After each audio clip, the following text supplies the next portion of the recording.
아파트는 우리 국민 대다수가 살아가는 보편적인 주거 공간입니다.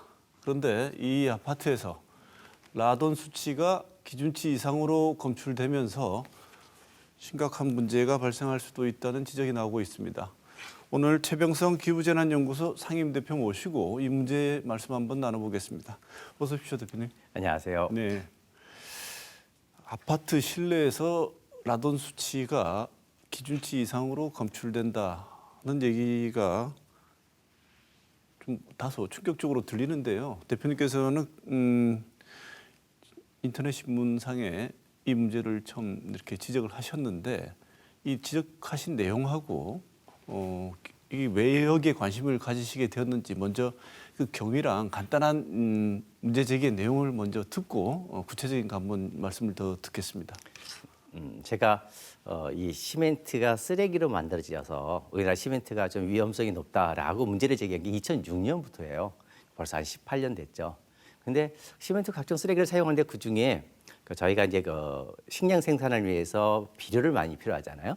인강석을 수입해서 인강석에서 인을 추출하고 남은 폐기물이 인산석고라는 폐기물이 발생해요. 근데 그게 인산석고에는 우라늄, 그다음에 라돈이 높은데 특히 라돈이 굉장히 많이 발생돼 있죠. 이 부분들이 그 시멘트 공장에 들어가서 그대로 사용되고 있다라는 것을 알게 됐고 그래서 계속 조사를 했죠. 32평 아파트 우리 국민들이 많이 대부분 살아가는데 보통 우리가 수억원씩 주고 분양받잖아요. 네. 근데 32평 아파트에 총 들어가는 시멘트 값이 얼마일 것 같아요? 32평이에요. 네. 전체 아파트 건설 비용의 상당 부분 30% 이상 차지할 거라고 생각하는데.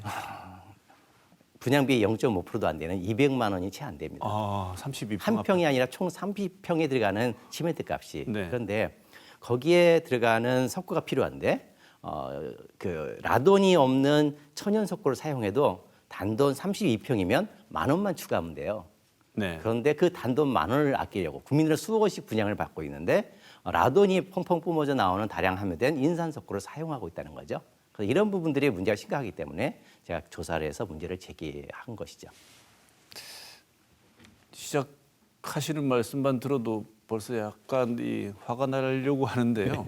10,000원 아끼려고 아주 싼 재료를 써서 발생한 문제라는 거죠. 이 문제가. 싼 재료라기보다는 라돈이 나오는 폐기물을 사용했다. 네. 일부 악덕 건설업자들이 그런 거 아닐까요? 이건 건설업자들의 문제가 아니고요. 네. 대한민국 모든 시멘트의 문제다. 시멘트 자체. 예, 시멘트 건설업체가 사용하는 시멘트 제품의 문제다라는 그럼 거죠. 말씀을 바꿔서 일부 시멘트의 문제일까요? 아니면 전체적인 문제일까요? 그 지점은 자세히 좀 짚어봐야 될 것 같은데 일단은 네. 이 문제가 사실 생각보다는 굉장히 심각한 부분이 있다는 것은 알겠습니다. 왜냐하면 대표님께서 아파트는 우리가 대부분 우리 국민들이 살고 있는 주거 공간 아니겠습니까?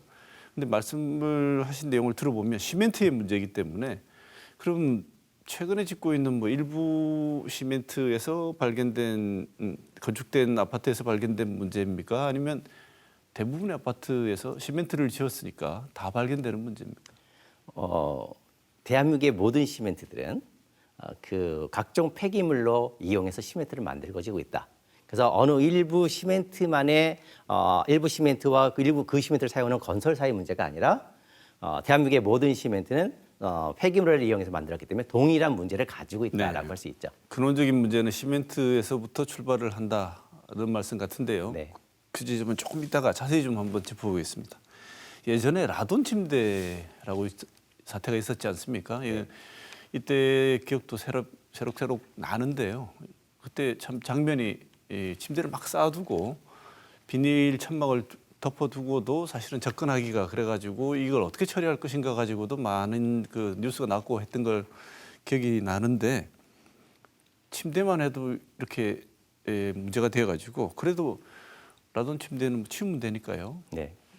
드러낼 수 있는데 이 아파트는 드러낼 수가 없지 않습니까? 이 라돈이 정확하게 침대에 함유되어 있다는 걸로도 그렇게 사태가 심각했었는데 라돈이 어떤 물질이고 어떤 유해성이 있는지부터 먼저 한번 짚어주시죠. 라돈은 가스상 물질이에요. 냄새도 없고 색깔도 없어요. 근데 이게 그 국제암연구소가 인체 발암 물질로 규정되어 있거든요. 그 암 중에서도 폐암을 일으키는 물질이다. 이게 우리 국민들이 호흡을 통해서 이 가스장 물질인 라돈을 흡입하면 폐로 들어와서 돌연변이를 일으켜서 폐암을 일으킨다는 거죠. 전 세계에서 가장 많은 폐암을 일으키는 물질은 이제 우리 흡연. 두 번째가 바로 라돈인데요. 전 세계 통계에 의하면 15% 폐암 환자의 15%가 라돈에 의해서 발생한다라고 이야기가 나와 있어요. 근데 문제는 이 폐암만이 아니라는 거죠. 덴마크에서 조사를 봤더니 소아 백혈병, 그다음에 또 해외 많은 자료들 보고서를 봤더니 그 피부암, 그다음에 뇌암, 뇌종양, 그다음에 각종 뼈 질환 등의 질환들을 일으키고 있다. 우리 국제암센터의 자료를 봤더니요, 심지어 사람만이 아니라 우리 요즘 반려동물 많이 키우잖아요. 반려동물도 호흡을 하니까 반려동물의 암까지도 발생하고 있다라고 할 만큼 굉장히 위험한 물질이다 할 수 있죠. 네. 아파트도 마찬가지로 여러 아파트가 있지만 물론 뭐 별로 유명하지 않은 메이커에서 지은 아파트가 불량스럽다는 말씀을 드리는 건 아닙니다. 그렇지만 일반적인 국민의 마음에는 우리가 들으면 다 아는 정도의 아파트 브랜드들은 제대로 짓고 공정검사도 제대로 하고 자재도 검증된 자재를 쓰고 하는 그래도 믿음이 있지 않겠습니까? 그게 이제 브랜드 아파트니까요. 그런 아파트 구별 없이 라돈 문제는 동일하다 이런 것입니까? 정말 심각한 부분인데요. 왜냐하면 국내에서 발생하는 생산되고 있는 모든 시멘트가 동일하다 보니까 그것을 사용하는 대한민국의 모든 건설사 똑같은 거거든요. 그래서 환경부가 조사한 결과가 국회에서 작년에 밝혀졌는데요. 대한민국의 신축 아파트의 조사 결과 15% 이상이 라돈이 기준이 초과 발생됐어요. 그런데 그 15% 초과 검출된 아파트의 이름들을 보면 이미 여러 나온 거니까 대우건설, 롯데건설, 포스코건설 등 우리가 다 아는 대형 메이저거든요. 그러다 보니까 이게 어떤 건설사 일부의 문제냐, 어느 지역의 문제가 아니라 대한민국의 모든 아파트, 그다음에 오피스텔, 빌라 등의 콘크리트로, 시멘트로 지은 건축물의 문제다라고 할 수 있는 거죠. 네. 그러면 아까 15% 말씀하셨는데 네. 그럼 나머지 85%에서는 검출이 안 됐습니까? 문제는 거기에 있어요. 자, 15% 검출을 낸 이 부분에 있어서는 요즘 신축 아파트들은 중앙 공조 장치가 돼 있잖아요. 바로 여기에 꼼수 측정이라는 게 숨어 있었습니다. 공조 장치를 틀어놓고 라돈 측정기를, 그러니까 이 라돈 조사도 환경부가 직접 가서 하는 게 아니라 건설업자가 자기 대행사를 불러서 측정해서 환경부 지자체에 보고하는 거거든요. 그러다 보니까 환경부 데이터만 받는 건데 공주장치를 틀어놓고 측정을 하니까 당연히 라돈 값이 적게 나오죠. 여기 15%라는 거는 더 많은 아파트들이 라돈이 초과되고 있다는 것을 의미하고 있는 거죠. 네. 그 외부 대기 순환 장치 요즘 새 아파트들 다 설치한 네. 그것을 틀고 했는데도 15%는 나왔다는 거죠. 네. 그런데 앞서 인산석고 말씀을 하셨습니다만 인산석고는 주로 예전에 문제가 됐던 건 석고보드라는 거 아니겠습니까? 석고보드에 인산석고가 들어가서 네. 이제 라돈이 검출된다고 해서 또 학교 현장에 석고보드 썼던 것들 다 뜯어내고 했던 중요 환경 문제로 지적됐던 건 기억이 나는데 이 욕실이나 이런 데 마감재로 쓰인 화강암 여기에도 라돈이 검출되고 나오고 이런 얘기들은 가끔 이슈가 되었습니다만 지금 대표님께서 주장하시고 검증하려고 했던 내용들은 보면 이 정도가 아니고 시멘트 자체에서 나온다는 거 아닙니까? 네. 그러면 아파트 시멘트로 안 지은 아파트는 없으니까요. 다 나오는데 이 아까 말씀하신 어떤 메커니즘이 있길래 시멘트에 어떤 메커니즘이 있길래 이런 것들이 라돈이 이렇게 높게 나오는 거죠? 얼마 전에 그러니까 2014년에는 말씀하신 것처럼 인산석고로 만든 석고보드가 문제가 됐었고 2019년 한 방송에서도 이제 화장실의 화강암, 대리석 이런 데서 라돈에서 문제가 됐잖아요. 네. 그래서 그 한 전문가가 나와서 이야기하기를 자기가 조사해 보니까 그 석고보드나 대리석이 없는 부분 콘크리트만 있는 곳에서도 라돈이 나오니까 자기 하는 말이 뭐냐면 시멘트 협회로부터 모든 시멘트를 다 받아서 자기가 시멘트를 분석해 봤더니 시멘트는 기준치 이내더라. 그래서 콘크리트를 만드는 것은 시멘트만이 아니라 모래와 자갈도 들어가잖아요. 시멘트는 기준치 이내라 안전하고 모래와 자갈 때문일 거다라고 한 걸 제가 방송을 봤거든요. 네. 바로 거기에 하나 숨어 있었던 거죠. 시멘트 가루는 문제가 없어요. 시멘트 가루 자체로는 환경부가 말하는 기준치 이내의 라돈을 가지고 있어요. 그런데 시멘트 가루로 집을 짓는 곳은 없잖아요. 시멘트란 물을 혼합해서 콘크리트를 만들기 위한 재료일 뿐이잖아요. 네. 바로 여기서 심각한 문제가 발생해요. 시멘트는 화학물질이거든요. 물을 만나서 콘크리트가 되는 과정에서 50도에서 70도의 열이 발생해요. 이걸 수화 과정이라고 하는데요. 라돈이라는 물질은 보통 우리가 토양에서도 라돈이 나오는데 지하수에서도 라돈이 나오잖아요. 물에 잘 녹아요. 마이너스 71도에서 라돈은 녹고 마이너스 61.8도에서 끓어요. 그러니까 물에 잘 녹는 성질을 가지고 있는 거죠. 그러니까 시멘트에 있던 라돈이 물을 만나는 이 수화 과정 속에 잘 녹고 콘크리트가 된 제품에서 이온의 활성화가 되면서 라돈 방출량이 급증하게 된 거죠. 지금 말씀 주신 내용들을 들으면서 잠깐 이해가 됐었습니다. 왜냐하면 시멘트에 함유된 라돈 양을 측정해서 기준치가 있을 것이고 그 기준치를 통과 못하면 유통을 못하도록 환경부나 관련 단체에서 분명히 개입을 했을 텐데 왜 이런 일이 벌어졌냐라고 저는 잠깐 생각을 했었는데 그렇다면은 지금 시멘트 가루 상태로는 라돈 측정 못하는 겁니까? 기준 측정은? 시멘트 가루 자체만으로 측정 많이 하죠. 지금까지 시멘트 업계는 시멘트 가루를 측정해가지고 봐라. 우리는 시멘트를 측정했더니 환경부의 기준의 3분의 1인 55 베크렐 정도 안 나온다. 우리는 안전하다고 했거든요. 근데 시멘트 가루로 집을 짓지는 않는다는 거예요. 시멘트란 가루로 콘크리트라는 제품을 만든 거거든요. 그렇다면 이 제품까지도 책임을 져야 되는데 이 부분에 대해서 시멘트 업계가 몰랐느냐 감춰왔느냐는 것은 따져봐야 될 문제라는 네. 거죠. 물이 가해지고 난 뒤에 시멘트는 성격이 변해서 콘크리트화하고 나면은 기존의 가루로서 측정 안 되던 라돈의 작동이 시작될 수도 있다는 것을 이미 그 업계도 알고 있었느냐, 환경부도 알고 있었느냐는 것은 또 따져볼 문제다. 네. 그렇다면은 이제 문제는 시멘트에다가 시멘트를 이용해서 콘크리트를 만들어서 막 지어놓은 신축 아파트에서는 이제 반응을 방금 시작했으니까 네. 라돈이 막 나오고 네. 그러면 이제 막 나온 라돈이 갖고 있던 라돈을 이렇게 다 뿜어내면 그동안 이제 오래된 집들 한 5년 10년 된 집들은 라돈 다 날아가고 없습니까? 바로 이제 거기에 있습니다. 그 시멘트의 수거 과정이 언제까지냐라고 하는 거거든요. 한 시멘트 업계 보고서를 봤더니 13년까지도 시멘트가 수거 과정을 한다라고 이야기를 해요. 그러니까 계속해서 집을 지은 단지 1, 2년의 신축 아파트만 라돈이 나오는 게 아니라 신축 아파트는 라돈이 더 많이 나오긴 하지만 그다음에 시간이 갈수록 줄어들긴 하지만 지속적으로 라돈이 나온다는 거예요. 제가 살고 있는 집이 한 20년 된 아파트인데요. 지금도 라돈이 높게 나와요. 제가 측정을 해보니까. 특히 시멘트는 한번 집을 지어서 콘크리트가 되면 그냥 생명이 없는 물질이 아니라 마치 살아있는 물질과 같아요. 여름에 장마철, 비 많이 오잖아요. 외부의 습기가 들어와서 콘크리트가 흡수를 하거든요. 그다음에 빨래 집안에 널면 빨래 마르죠. 그럼 그 습기가 어디로 가요? 콘크리트가 흡수하고 다시 건조되는 이 수화 과정을 반복해요. 마치 살아있는 생명처럼. 그 과정에 역시 특히 여름철에 그래서 여름철은 장마철에 라돈이 더 많이 발생을 한다. 그리고 겨울철에는 이 콘크리트 또 하나의 비밀이 있습니다.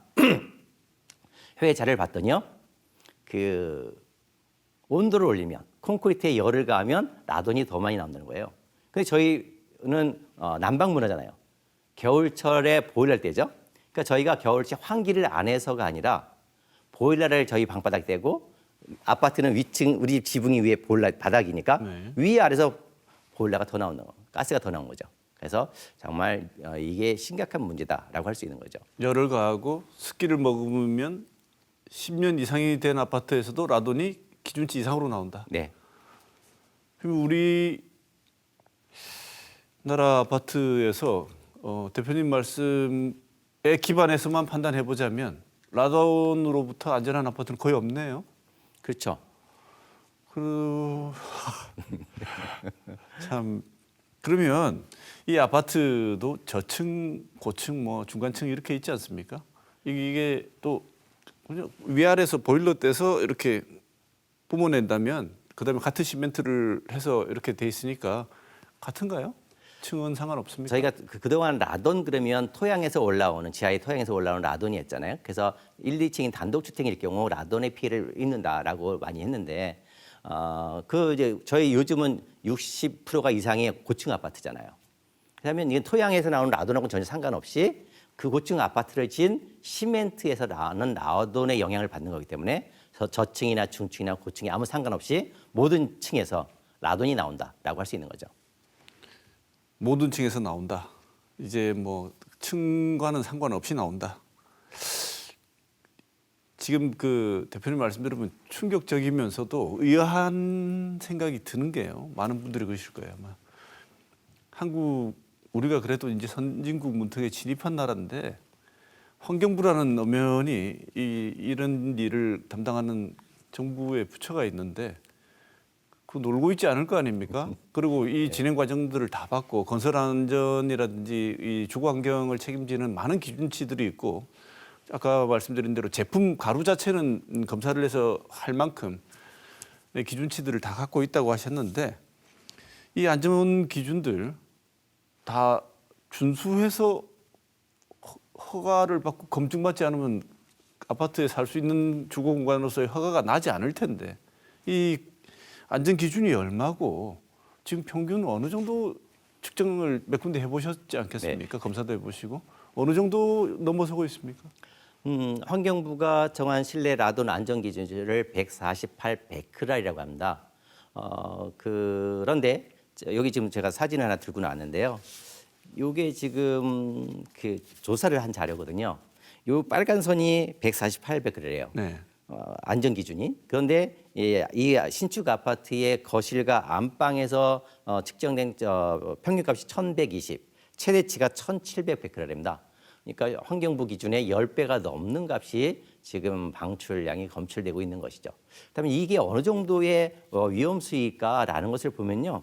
막 재밌게도 미국 환경성 EPA 홈페이지에 보면 그 라돈 수치별 평생 누출될 경우 1,000명당 폐암에 걸릴 확률과 그의 위험 강도에 대해서 표로 만들어진 게 있어요. 그걸 이제 잘 살펴봤더니 미국은 이제 그 우리의 148베크렐을 4PQQ리로 단위를 바꿔서 하고 있는데요. 그 정도 148베크렐 정도면 1,000명당 그 정도 노출이면 7명이 폐암에 걸리고 그다음에 교통사고 사망의 위험이 있다. 그리고 한 300베크렐 정도 되면 15명이 1,000명 중 15명이 폐암에 걸리고 추락 사망 사고의 20배다. 그리고 700베크렐 정도면 36명이 폐암 걸리고 익사 위험의 35배다 그랬거든요. 근데 아까 조금 전에 얼마요? 1,700까지 나왔죠. 어마어마한 수치인 거죠. 굉장히 우리가 굉장히 위험한 주거 환경에 노출되어 있다라고 이야기할 수 있는 거죠. 대표님 보시기에 그 1,700에 가까운 노출량은 일부 아파트 예, 좀 높은 편이에요. 네. 좀 높은데 예, 다른 지역 다른 아파트보다 이 아파트 특히 좀 높았던 수치다라고 할 수 있어요. 가장 이렇게 충격적으로 보여준 수치를 보여준 아파트가 그 정도고 네.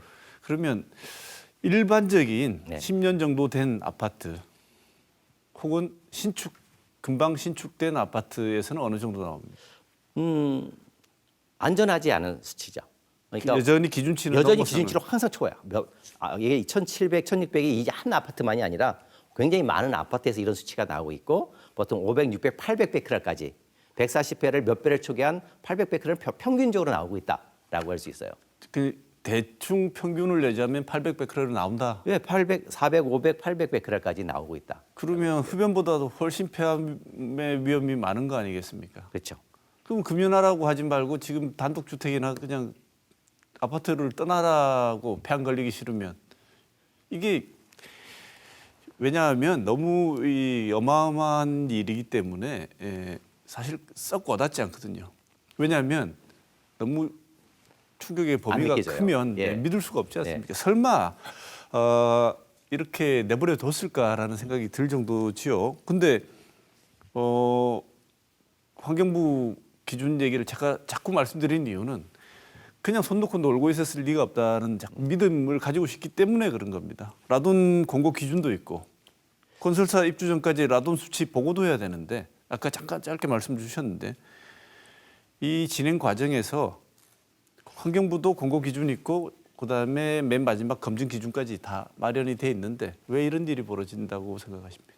제가 작년 가을에 국회 토론회 때 환경부 기조실장과 환경부 담당 과장들이 다 나와 있는 자리에서 이 문제를 발표를 했어요. 제가 이 분석한 데이터를 공개를 했고 그다음에 이번에 또 기사를 썼죠.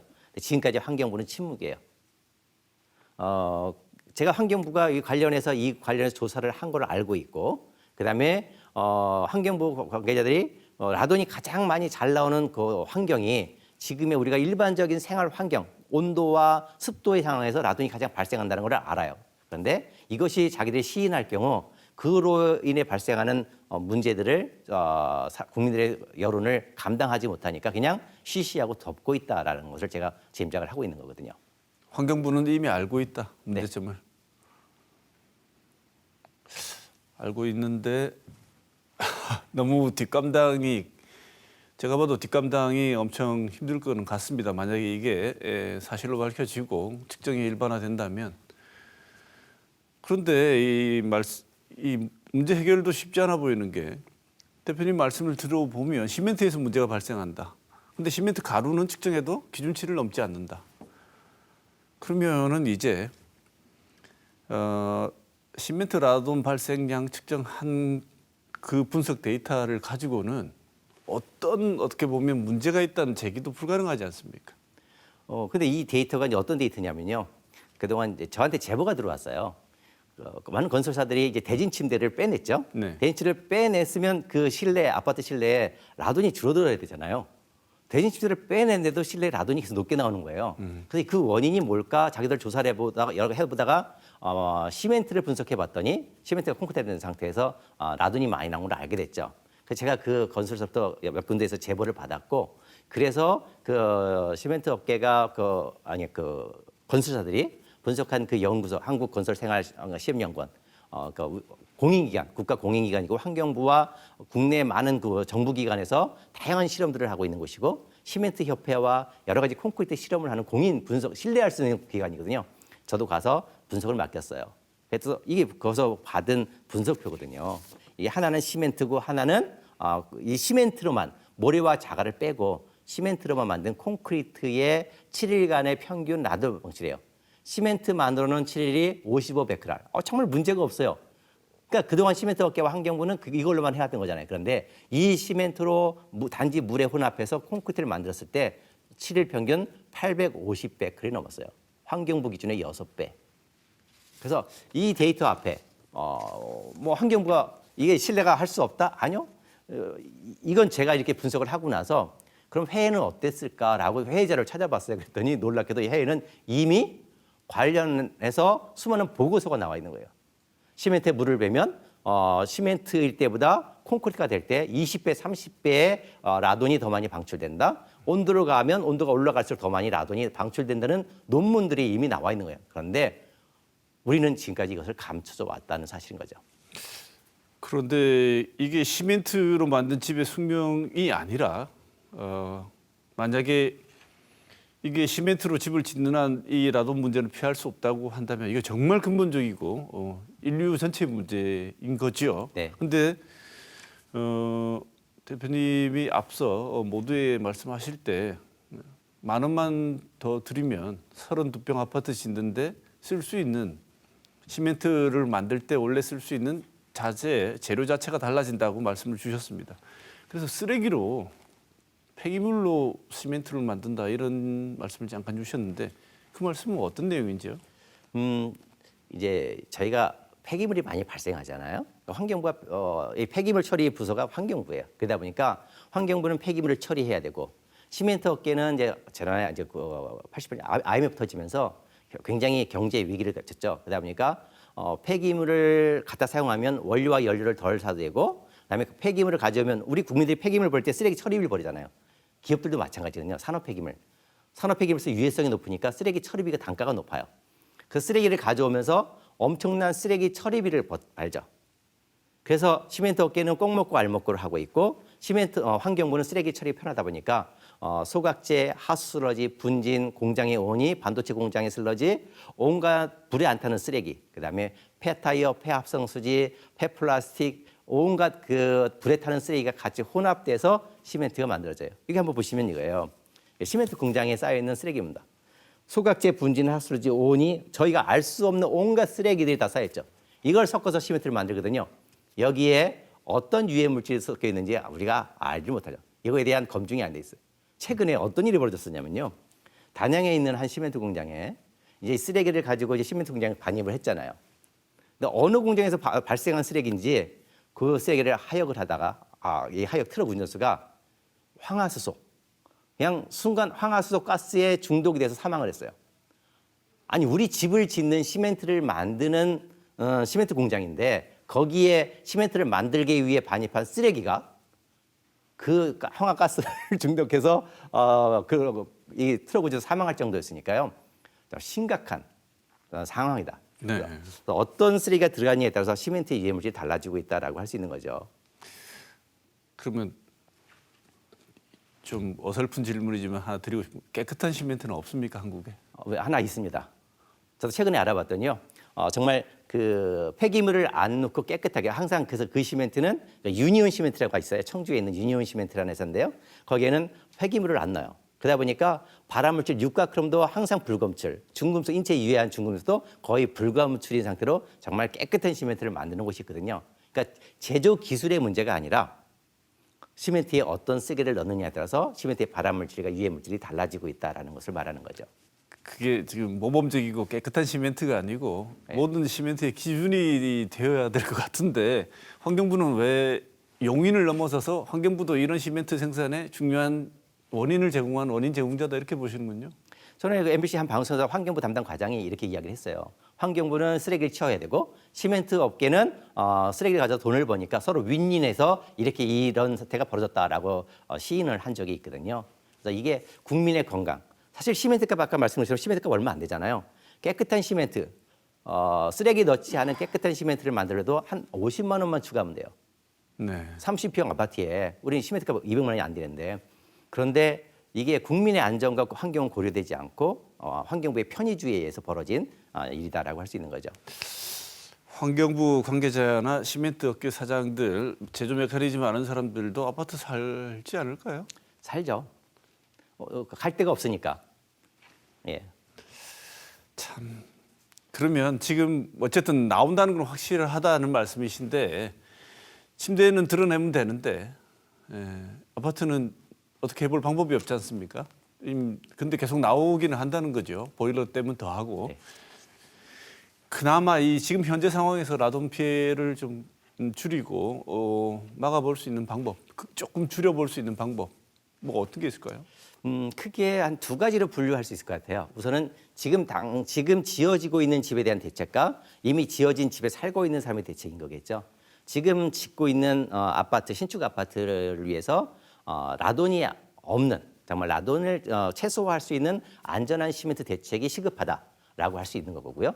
그 다음에 두 번째로 그럼 이미 지어진 집에 살고 있는 국민들은 어떻게 할 거냐라는 거거든요. 이것은 바로 환기를 잘해야 된다. 그다음에 학교도 지금 심각해요. 지금 초중고 학생들이 아침에 학교 등교해서 하루 종일 있잖아요. 학교에서 라돈이 굉장히 높게 나오고 있는데 학교에 공조시설을 한 곳도 있지만 공조시설도 제대로 운영이 안 되기도 합니다. 그래서 이게 공공기관이라든지 아파트라든지 이미 지어진 곳에 건축물을 살아가고 있는 사람들을 위해서 환기시설을 잘 해야 되는 부분, 공조시설이라든지 그다음에 또 하나는 또 이렇게 라돈은 가스물질이잖아요. 그러다 보니까 이게 콘크리트에 바르면 차단을 시키면 가스가 나오지 않게 하는 라돈 저감 페인트가 있기도 합니다. 네. 정 안 되면 페인트라도 칠해서 막기라도 해야 되겠는데 네. 해외에서는 이미 알고 있었다고 말씀 주셨는데 네. 해외에서 먼저 알고 어떤 대책 혹은 어떤 반응으로 진행하고 있습니까? 제가 이제 분석을 하고서 보니까 정말 해외는 이미 많은 자료가 있더라고요. 그래서 해외는 이미 시멘트가 물을 만나면 20배, 30배가 더 나온다. 그럼 이걸 어떻게 저감할 건가는 그 연구 단계인 것 같아요. 근데 거기는 그 심각하지 않은 게 바로 이 사진을 통해서 설명할 수 있을 것 같아요. 외국은 나오는 건 알지만 심각하지 않은 게 이겁니다. 이거는 여기 사진은 저희 대한민국의 현장 모습이고요. 여기는 독일의 모습입니다. 전 세계에서 시멘트를 가장 많이 쓰는 나라가 어딜까라는 거예요. 대한민국입니다. 대한민국은 국민 1인당 시멘트 소비량이 0.91톤이에요. 독일, 영국, 일본, 미국은 0.3톤입니다. 우리의 3분의 1밖에 되지 않아요. 국토 면적이 크잖아요. 도로 이런 데 많이 들어가거든요. 사실은 주거용에 사용하는 시멘트는 그렇게 많지 않다는 거죠. 그러다 보니까 우리처럼 심각하지가 않다라는 건데 가장 위험한, 가장 심각한 현실에 놓여 있는 대한민국은 지금까지 모르고 있다라는 것, 대책을 세우지 않고 있다라는 게 제일 큰 슬픔이 아닐까라고 생각을 합니다. 마지막 질문 드리기 전에 사실 현실적인 걱정이 좀 돼서 여쭤보는 건데 이렇게 대표님 주장하시면 환경부 그다음에 당사자인 시멘트 업계가 무슨 말도 안 되는 소리냐 이러면서 반응을 보였을 것 같은데 어떻습니까? 맨 처음에 시멘트 업계가 제가 쓴 이 부분에서 소송을 걸어왔었죠. 그래서 1심에서 최근에 이제 뭐 이렇게 MBC 관련된 판결을 했던 그 정정보도 판결을 했던 판사가 시멘트가 과학적으로 무관하다라고 판결을 했어요. 제가 항소를 했죠. 그래서 항소에서 판사가 이 모든 자료를 보고서는 시멘트가 라돈에 과학적으로 무관하다는 증거가 없다라고 반론을 쳐버렸어요. 그래서 시멘트가 이제 그 라돈이 나온다는 것은 누구도 부인할 수 없는 현실이다라는 거죠. 이제 법적으로도 일단 그 사실 자체는 인정을 받았다. 예. 왜 나오는지는 이제 환경부와 그다음에 산자부와 국토부가 원인 규명을 해야 되고 대책을 세워야 되는 겁니다. 네. 자, 지금 뭐 어쨌든 이 중요한 문제 제기를 하셨고 이 여기에 대해서 우리가 준비를 하고 대책을 세워야 되지만 지금 당장 제일 시급하게 어떤 일들이 진행이 되어야 할지에 대해서 말씀 듣는 걸로 오늘 시간을 마무리해야 될 것 같습니다. 어떤 게 제일 시급하고 중요한 일일까요? 저는 이렇게 생각해요. 먼저 국민이 진실을 알아야 한다. 지금처럼 이것이 국민이 알았을 때 파장에 고민해서 감추면 아무 이유도 모르서 담배도 안 피우면서 폐암 걸리는 피해자들이 계속 발생하잖아요. 이 진실을 알아야 국민들이 내 집에 얼마나 위험할까라고 라돈을 측정해 볼 거고 그다음에 대책을 세우겠죠. 환기도 잘하게 됐고. 그래서 첫째는 국민이 진실을 아는 것이고 그다음에는 국민들이 그럼 내 집에 라돈이 얼마나 나오는지 측정해 볼 수 있도록 각 지역에 있는 마을 동사무소, 주민센터죠. 거기서 라돈 측정기를 대여해 주고 그다음에 환기 시설을 어떻게 할 건지에 대한 홍보들이 좀 필요하다라고 할 수 있을 것 같습니다. 네. 당장 급한 대로 라돈 측정을 하고 정말 많이 나오면 어쨌든 미세먼지도 있고 하지만 그보다 더 그냥 가장 환기만 가능할 때는 환기를 일단 각 가정에서는 자주 해주고 하는 게 가장 현실적인 현재 가능한 어쩌면 대책이고 정부는 그 와중에 중요한 제도적인 어떤 장치를 마련해야 된다 이렇게 볼 수 있겠습니다. 아이들 같은 경우는 낮에 바닥에 있잖아요. 네. 근데 라돈은 밑으로 깔아앉거든요. 가능하면 아이들도 침대 온돌보다 낮은 곳보다는 약간 올려준 침대를 아이들 생활하게 해주면 좀 피해를 줄일 수 있다라고 할 수 있겠습니다. 네, 알겠습니다. 자, 오늘 최병성 기후재난연구소 상임대표 모시고 다소간 충격적인 얘기 들었습니다. 라돈 수치가 기준치 이상으로 거의 대부분 아파트에서 나오고 있는 지금 상황 여러 가지 측면에서 진지하고 심각한 대책, 그다음에 제도적인 보완책이 필요해 보입니다. 대표님 오늘 좋은 말씀 감사드립니다. 고맙습니다. 네, 고맙습니다.